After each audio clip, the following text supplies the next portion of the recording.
2 tireurs d'élite protègent des ravins mystérieux des 2 côtés pendant toute une année. Descendus par les circonstances, ils se retrouvent face aux victimes d'horribles expériences qui menacent l'humanité. Le film commence avec Drassa, la tireuse d'élite lituanienne, qui s'est camouflée dans une embuscade comme un hobbit dans son terrier. Elle se réveille et se prépare à exécuter sa mission. Le canon de son fusil pointé, elle vise l'aérodrome lointain, où atterrit un jet privé. À peine la cible est-elle apparue sur la lunette, elle appuie sur la gâchette et s'assurant que l'objectif est tombé, elle récupère la douille vide. L'histoire se tourne vers l'ancien marine et tireur d'élite, Levi. Souffrant d'insomnie à cause de cauchemars, il se divertit en roulant dans la ville la nuit. Assis au bord de la mer jusqu'à l'aube, il écrit quelque chose dans son carnet, comme un homme à la lettre H, ex-Hemingway. Cela continue jusqu'à ce qu'un message arrive sur son téléphone lui ordonnant de se rendre à la base militaire. Là, Levi rencontre une femme mystérieuse, Bartholomew, qui, à en juger par l'absence d'insigne, semble être une étrangère à cette fête de la vie. Elle interroge Levi sur ses habitudes nuisibles et son travail en tant que tueur à gages, après que le psychiatre l'ait écarté du service, parce que le tireur d'élite ne voit pas de sens à la vie. La femme lui propose un nouveau contrat. Drassa rentre chez elle pour rendre visite à la tombe de sa mère et à son père malade. Elle lui parle de sa dernière mission, en lui remettant une douille commémorative. Papa garde le certificat des meurtres de sa fille dans un sac spécial. La fille avoue qu'elle a été filmée, et maintenant la direction de Moscou lui propose de se cacher pendant 1 an dans une mission spéciale. Le problème, c'est que le père est gravement malade et qu'il va mourir d'ici là. Et s'il ne meurt pas, il se suicidera le jour de la Saint-Valentin pour ne pas souffrir. En septembre, Levi reprend conscience sous anesthésie dans un hélicoptère. La pilote, après avoir confirmé son identité, récupère ses affaires personnelles, puis donne l'instruction de débarquer et de marcher encore 38 km jusqu'au point convenu. Vêtu de son parachute, le marine exécute docilement sa mission. Il saute, et à son atterrissage, il marche à travers un paysage pittoresque, jusqu'à ce qu'il arrive à un long ravin dont le fond est caché dans un épais brouillard. Là, il est accueilli par son collègue JD, que Levi est venu remplacer. JD le met au courant. Des postes d'observation autonomes avec des générateurs et des panneaux solaires sont situés des côtés ouest et est du ravin, provenant des pays d'Europe de l'Ouest et de l'Est. Il y a une personne de garde dans chaque poste. Les contacts entre les observateurs sont interdits. Il y a un potager à proximité et dans la forêt, il y a plus de gibier que sur Twitter. La tâche principale de l'observateur est de faire une ronde quotidienne pour surveiller l'intégrité du périmètre, vérifier le fonctionnement des tourelles de mitrailleuses automatiques, changer les mines suspendues et réparer la clôture au cas où quelqu'un essaierait de s'infiltrer par le ravin. Une fois par mois, il y a un contrôle de la communication par le seul canal disponible. Autour du périmètre, il y a des antennes de couverture qui envoient de faux signaux aux satellites, rendant ainsi le ravin invisible d'en haut. JD prévient également que si le système de sécurité échoue, ou si le périmètre est franchi par le bas, le système d'alerte aérienne et le protocole seront activés. Un chien errant. Dans ce cas, il faut s'enfuir le plus loin possible du poste. La grande majorité de l'équipement ici date des années 40 du XXe siècle. Après la Seconde Guerre mondiale, l'Occident et l'URSS ont conclu un accord secret, dont même les présidents ne sont pas au courant, pour protéger la sortie du ravin contre les soi-disant hommes creux. Personne ne sait qui ils sont. Mais quand, après la guerre, 3 bataillons de cavalerie ont été envoyés dans le ravin pour une opération de nettoyage, personne n'est revenu. JD pense qu'il y a un passage vers un véritable enfer en bas. Le lendemain matin, après avoir dit au revoir à Jed, Levi commence à s'installer tranquillement. Il n'est pas au courant que son collègue remplacé, une fois arrivé au point d'évacuation, reçoit une balle dans le front au lieu du repos bien mérité et de son salaire, ce dont Bartholomé fait le rapport. Octobre arrive. Tout le mois, Levi effectue assidûment ses rondes quotidiennes pour maintenir le bon fonctionnement du système de défense. Il inspecte les clôtures du ravin, compte les mines, vérifie les munitions des tourelles et participe également à la seule séance de communication du mois. En feuilletant par ennui les livres de la pauvre bibliothèque, il remarque derrière l'armoire des citations préférées laissées par d'autres observateurs, écrites sur le mur. Un jour, la curiosité pousse Levi à regarder à travers des jumelles de l'autre côté du ravin. Il y a une charmante fille nommée Drassa. Sentant avec son cœur de femme qu'on la fixe, elle se retourne mais sans jumelles. Elle ne voit pas ce qui se passe en face. La nuit, pendant l'orage, Levi est pris d'une crise de syndrome post-traumatique. Se levant en panique de son matelas, en brisant un verre d'eau, il se blesse à la jambe. En soignant sa blessure, le gars remarque qu'il y a de la lumière dans la tour en face. Son collègue n'arrive pas non plus à dormir. Novembre arrive. En célébrant son anniversaire, Drassa exagère avec le gâteau et le champagne, après quoi elle désire ardemment communiquer avec Levi, de l'autre côté du ravin. Elle attire son attention en tirant en l'air, en écrivant une question sur un morceau de papier. Après l'avoir lu à travers les jumelles, le marine répond que les contacts sont interdits, mais il cède à la provocation et propose de boire de la vodka de pommes de terre à sa santé. Les échanges festifs se poursuivent. La fille veut danser en mettant de la musique et elle provoque aussi le garçon pour qu'il montre son habileté de tireur d'élite en brisant sa tasse d'un tir précis. En réponse, Lévi tire sur la bouteille. Quand Draza complique la tâche en mettant une deuxième bouteille sur sa tête, elle remarque soudain qu'il y a quelque chose sous la tour. Les collègues ont activé les projecteurs automatiques. Cherchant des cibles, en se penchant par-dessus la balustrade, Lévi scrute la falaise abrupte en bas. Des créatures mystérieuses, peu engageantes, rampent déjà sur elle. Il ouvre le feu sur eux, et ensuite une mine suspendue s'active, faisant tomber une partie des attaquants en bas. Draza active le mitrailleur de gros calibre sur sa tour pour aider son camarade à abattre les monstres. À peine ont-ils détruit toutes les créatures, un monstre similaire grimpe sur le balcon. Elle commence à tirer. Et maintenant, Lévi doit l'aider avec des tirs amicaux depuis la mitrailleuse. Des mines suspendues explosent, touchant son épaule avec des éclats. Ensuite, les tourelles automatiques s'activent, après quoi l'attaque des monstres depuis le ravin échoue. Pendant que Draza soigne sa blessure, Lévi la couvre avec son fusil. La fille le remercie, en soulignant que c'était le meilleur anniversaire. En décembre, le garçon décore l'arbre près de la tour avec des ampoules de rechange, souhaitant un joyeux Noël à son collègue.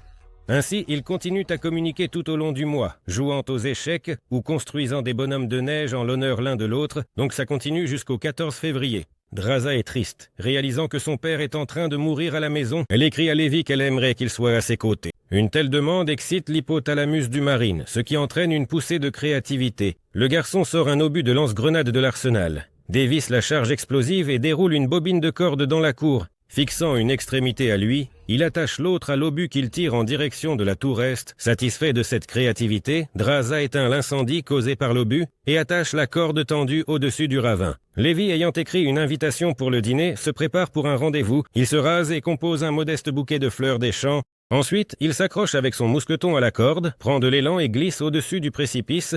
N'ayant pas calculé l'inertie et se retrouvant suspendu au milieu, le garçon fait ce à quoi il s'est habitué après des mois de solitude. Il cède avec ses mains. Bientôt, les collègues se rencontrent en personne. Draza a préparé une tarte au lapin, mais d'abord elle demande à son invité de prendre une douche et de se changer dans les vêtements laissés par les observateurs précédents. Ensuite, ils dînent en discutant de leur père, de leur travail et de leur passé en général. La soirée se termine par des danses qui se transforment doucement en intimité. Plus tard, Lévi avoue qu'il écrit des poèmes et qu'il en a même déjà écrit un pour elle, mais il refuse catégoriquement de le lire. Le matin, le garçon se prépare à retourner de son côté pour être à temps pour la séance de communication mensuelle.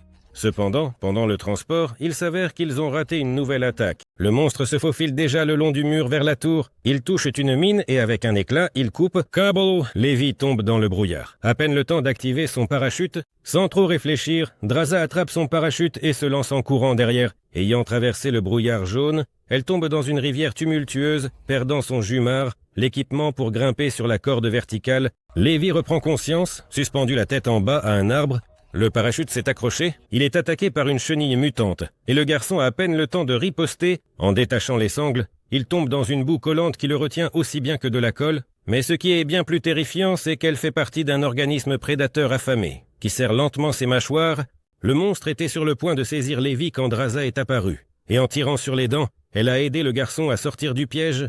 Ils avancent à travers une forêt étrange couverte de brouillard vers le mur est du ravin pour grimper en haut par la corde, mais en chemin ils sont attaqués par des cavaliers avec des sabres, ressemblant à des enfants illégitimes de Buratino. Ils sont tout aussi en bois. Cependant, les balles font un excellent travail contre les cavaliers mutants. En se rechargeant, Draza réalise qu'elle a perdu son jumard, sans lequel ils ne pourront pas franchir les 500 mètres de la paroi verticale, donc il va falloir chercher une sortie naturelle du ravin. En observant les attaquants, Lévi comprend que ce sont des gens des bataillons disparus, ce qui signifie qu'ils ont passé presque 80 ans ici. Le couple continue son chemin à travers une forêt effrayante, comme si elle était faite de squelettes figés dans la douleur. Bientôt, ils arrivent à un certain village ressemblant à une base militaire. Sur le mât, flottent au vent des drapeaux pourris de la Grande-Bretagne, de l'URSS et des États-Unis. L'asphalte sous leurs pieds est parsemé de grandes fissures, ce qui évoque un tremblement de terre passé. En entrant dans l'église, ils voient sur les bancs les restes de personnes mortes. D'après les restes de cyanure, ils se sont suicidés alors qu'ils explorent le bâtiment. Des araignées sortent des crânes et les attaquent. Puis les portes sont brisées par les hommes creux, qui se joignent à l'agitation. Réalisant qu'ils ne peuvent pas tactiquement supprimer l'affrontement,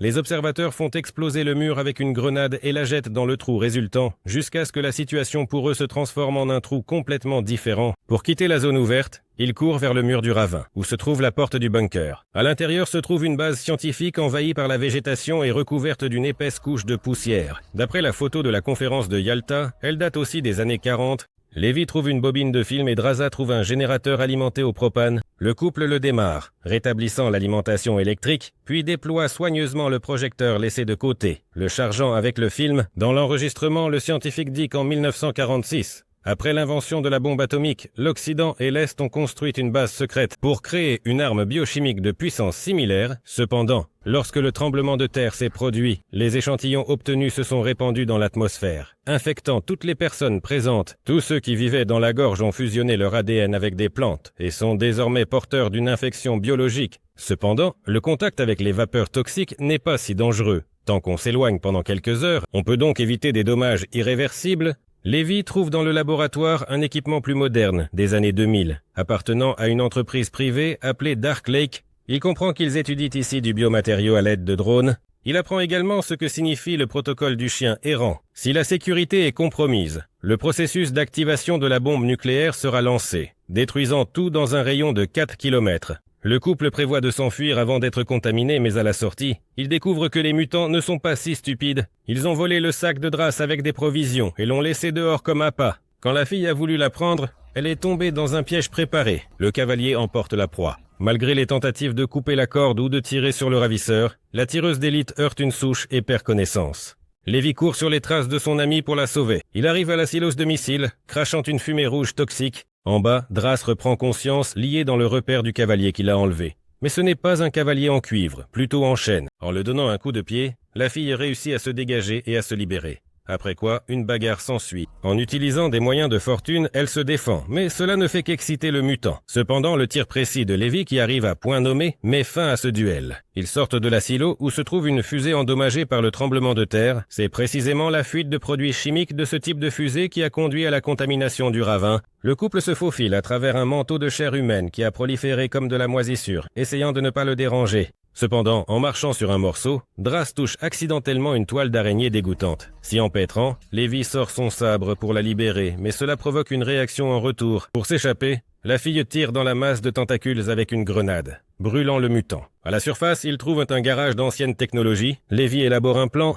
Utiliser le treuil du Jeep au lieu d'un jumard pour grimper le long de la paroi. Après avoir connecté la batterie et rempli le réservoir avec un bidon d'essence, il démarre en la voiture et fonce vers le mur est. Pendant que le gars fixe le câble au treuil, la fille tire sur les monstres qui attaquent. Ensuite, Drass prend le volant et appuie sur l'accélérateur. Le Jeep grimpe le long de la falaise avec la puissance d'un cheval, mais ce cheval vient clairement de Skyrim. Cependant, les hommes creux ne pensent pas à se rendre.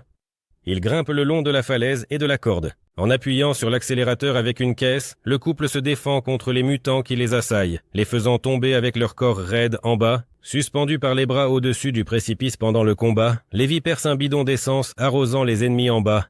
Ensuite, en se hissant, il les enflamme avec une fusée de signalisation. C'est vrai, le Jeep a aussi pris cher. Alors, les snipers coupent le câble et grimpent plus haut par leurs propres moyens. Heureusement, ce n'est pas très loin. En haut, Lévi soigne les blessures de Drass, puis ils discutent de ce qu'ils doivent faire ensuite. Tous deux en viennent à la conclusion qu'ils seront probablement éliminés après la mission. La fille propose de s'enfuir, mais le gars rétorque que cela ne résoudra pas le problème. D'autres viendront à leur place. Et la menace de contamination restera en bas. Pour éviter cela, il faut détruire le ravin. Avec l'aide d'un fusil à grappin, Lévi tire un câble de l'autre côté pour revenir à son poste pour la séance de communication prévue. Au lieu de la procédure habituelle, on le transfère à Bartholomé. Les femmes se demandent comment ça se passe. Le garçon ment en disant qu'il ne s'est rien passé, sans se douter que sa supérieure a une vidéo de leur voyage dans le ravin. Barthélemy lui ordonne d'éliminer l'observateur de l'Est. Mais réalisant qu'il va désobéir, il rassemble ensuite une équipe de nettoyage. Le lendemain, Lévi et Drassa, chacun de leur côté du ravin, tirent un câble d'antenne à antenne.